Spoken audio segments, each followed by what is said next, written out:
شهر رمضان الذي أنزل فيه القرآن هدى للناس وبينات من الهدى والفرقان فمن شهد منكم الشهر فليصمه ومن كان مريضا أو على سفر فعدة من أيام أخر يريد الله بكم اليسر ولا يريد بكم العسر ولتكملوا العدة ولتكبروا الله على ما هداكم وَلِتُكَبِّرُوا اللَّهَ عَلَى مَا هَدَاكُمْ وَلَعَلَّكُمْ تَشْكُرُونَ۔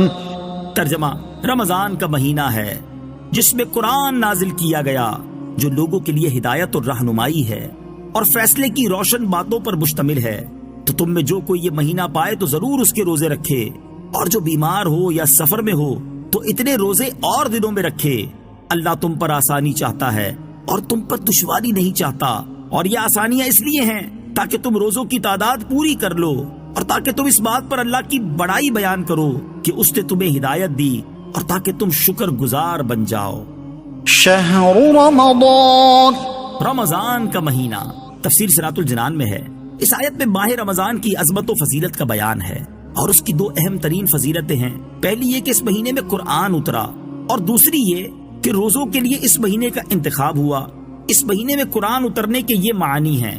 نمبر 1، رمضان وہ ہے جس کی شان و شرافت کے بارے میں قرآن پاک نازل ہوا۔ نمبر 2، قرآن کریم کے نازل ہونے کی ابتدا رمضان میں ہوئی۔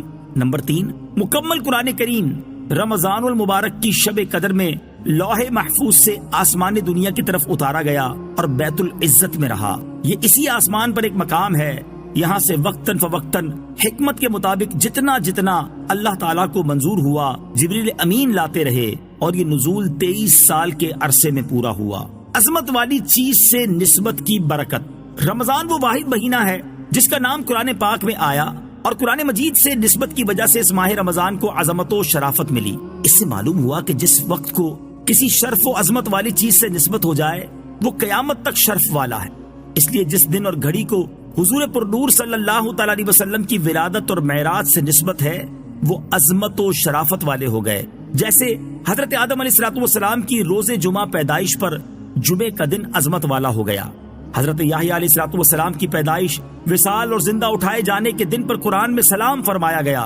اسی طرح حضرت عیسیٰ علیہ السلام کا اپنی پیدائش، وصال اور زندہ اٹھائے جانے کے دن پر سلام فرمانا قرآن میں مذکور ہے۔ والفرقان، اور حق و باطل میں فرق کرنے والا۔ تفسیر صراط الجنان میں ہے۔ زیر تفسیر آیت میں قرآن مجید کی 3 شانیں بیان ہوئیں۔ نمبر 1، قرآن ہدایت ہے۔ نمبر 2، روشن نشانیوں پر مشتمل ہے۔ اور نمبر 3، حق و باطل میں فرق کرنے والا ہے۔ قرآن شریف کے 23 نام ہیں، اور یہاں قرآن مجید کا دوسرا مشہور نام فرقان ذکر کیا گیا ہے۔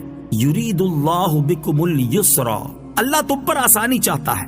تفسیر صراط الجنان میں ہے۔ اللہ تعالیٰ نے اپنی عبادت ہم پر فرض فرمائی، لیکن اپنی رحمت سے ہم پر تنگی نہیں کی، بلکہ آسانی فرماتے ہوئے متبادل بھی عطا فرما دیے۔ روزہ فرض کیا، لیکن رکھنے کی طاقت نہ ہو تو بعد میں رکھنے کی اجازت دے دی۔ بعض صورتوں میں فدیے کی اجازت دے دی۔ کھڑے ہو کر نماز پڑھنے کی طاقت نہ ہو تو بیٹھ کر ورنہ لیٹ کر اشارے سے پڑھنے کی اجازت دے دی۔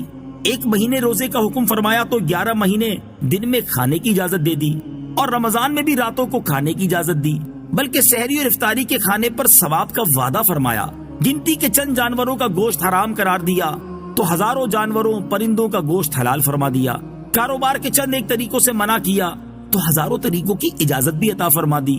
مرد کو ریشمی کپڑے سے منع کیا تو 20 قسم کے کپڑے پہننے کی اجازت دے دی۔ الغرض یوں غور کریں تو آیت کا معنی روزے روشن کی طرح ظاہر ہو جاتا ہے کہ اللہ تعالیٰ ہم پر آسانی چاہتا ہے اور وہ ہم پر تنگی نہیں چاہتا۔ وَلِتُكْمِلُوا الْعِدَّةَ، اور تاکہ تم گنتی پوری کرو۔ تفسیر صراط الجنان میں ہے، گنتی پوری کرنے سے مراد رمضان کے 29 یا 30 دن پورے کرنا ہے، اور تکبیر کہنے سے مراد یہ ہے کہ اللہ تعالیٰ نے تمہیں اپنے دین کے طریقے سکھائے تو تم اس پر اللہ تعالیٰ کی بڑائی بیان کرو، اور ان چیزوں پر اللہ تعالیٰ کا شکر ادا کرو۔